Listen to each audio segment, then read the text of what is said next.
Hi everyone, thank you for being in this room and listening to this talk. I will speak today about the challenge of scaling up artificial intelligence within a banks or an insurance companies.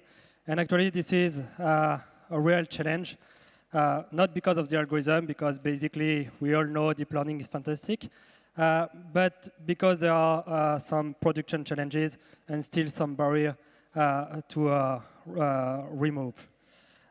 The idea, sorry, this slide is still in French, but the idea of a bank is that generally they have a lot of data, data that are not as clean as we would like, not as clean as a Kaggle challenge. And because of that, there is a clear problem is that how do you change this dirty data into some value for a bank? Within a bank, there are a lot of different use cases, many use cases. They want to remove fraud, they want to fight money laundering, they want to improve the satisfaction of the customer, or also better use the asset when they do asset management. The problem of having this dirty data is that to clean them and also to train the algorithm on top of this data is that you would require a lot of data scientists. But the challenge is that, and we all know that, there are not so many good data scientists on the market to satisfy all the needs of these banks. Finally, within artificial intelligence, we all spoke about black box effect when you have a deep learning algorithm. This is really complicated to understand why deep learning algorithm provide some or other decision.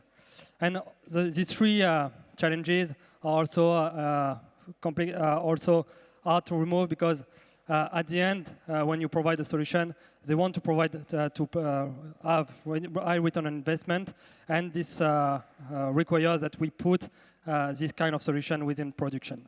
So these are all the challenges that a bank is facing, and the challenge that Dreamquark is trying to solve. So we have the value chain, and basically at Dreamquark what we did is that we provide a really easy way to turn the data of a bank, clear the dirty data of a bank, into an enterprise application within a few clicks. With this experience, we managed to help them make their use case within a month. Sometimes it requires only less than 15 days for banks to use this model and be ready to have them into production. The speed is clearly some benefit for a bank, and whenever you provide some return on investment with this, the bank is really finds that your application is really sexy. So this is a deep learning algorithm, and you understand when you see that, when you have a lot of connection patterns, when you have something like this, that this is not something that you want to provide to bank customers, because basically, if you tell them, okay, I did not give you a credit simply because this kind of stuff made a decision to provide, to not allow you to have a credit, they will basically not understand. There is a new regulation that is coming up, which is called the GDPR, that will require a bank to basically give a lot of explanation to the customer whenever they don't provide a credit, whenever they find someone is fraudulent, and you clearly cannot provide this kind of stuff. So at Dreamquark, what we do is that we help them explain the decision of this kind of algorithm, having something that is really transparent. And also, we help the bank clean the data by the algorithm, not simply because of the work of data scientists, but by having the algorithm that are conscious of the data and that can, by themselves, decide which kind of data they want to use, which kind of data they want to clean in order to, at the end, provide all this to the customer in a completely automated way. This is the application of, that Dreamquark has built.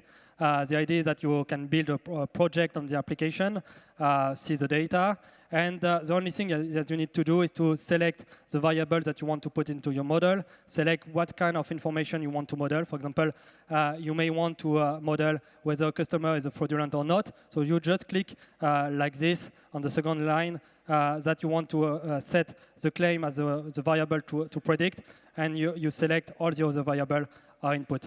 Automatically, the algorithm is cleaning up the data, identifying the information, and you select basically the kind of model that you want to build. Then you will receive an email, and you have the set of models that are trained. What we saw there is that one variable has a clearly weird behavior. You just can remove them, and you train another batch of models. You have something more balanced, more ready. You can investigate it, put it in production, and have a list of people that at the end you can give to your investigator manager. Thank you very much, and thank you for this team that is doing a wonderful work. Goodbye.